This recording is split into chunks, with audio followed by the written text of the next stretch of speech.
সুপ্রিয় দর্শক, এই প্রখর রোদে আমার সামনে যে বস্তুটি দেখতে পাচ্ছেন, এটা কি আপনারা চেনেন? এটা আমাদের গ্রাম বাংলার ঐতিহ্যবাহী আমসত্ত্ব। এটা সাধারণত কাঁচা আম ব্লেন্ড করে তৈরি করা হয়।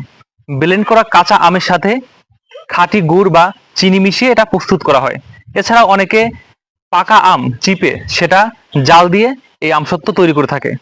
আমরা যখন কাঁচা আম ব্লেন্ড করে এর সাথে খাঁটি গুড় বা চিনি মিশাবো, এরপর এটা অনেক সময় ধরে জাল দেব। জাল দেওয়ার পর এটা যখন অনেক ঘন হয়ে যাবে, তখন এটা পাতলা করে সেঁকে নেব এবং পাতলা একটা প্লাস্টিক কাপড় বা পেপারের উপর এটা আমরা ঢেলে দেব।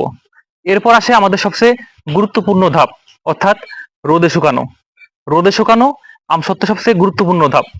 দিনের পর দিন রোদে শুকানোর পর এই আমসত্ত্বটি যখন শক্ত হয়ে যাবে, বিশেষ করে চুইনগাম টাইপ, তখন আমরা বুঝতে পারবো যে আমসত্ত্বটি পুরোপুরি প্রস্তুত হয়েছে। এই আমসত্ত্ব রয়েছে বিশেষ পুষ্টিগুণ। বিশেষ করে গ্রীষ্মকালে অনেকেই আমসত্ত্ব পছন্দ করে। আপনারা চাইলে খুব সহজেই এই আমসত্ত্ব তৈরি করতে পারেন।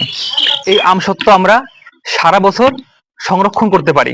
এজন্য আমাদের কাচের বয়াম বা প্লাস্টিকের বয়াম লাগবে, যেখানে আমরা আমসত্ত্ব সংরক্ষণ করে সারা বছর এর স্বাদ গ্রহণ করতে পারবো। আমি আমসত্ত্ব একটু খেয়ে দেখি।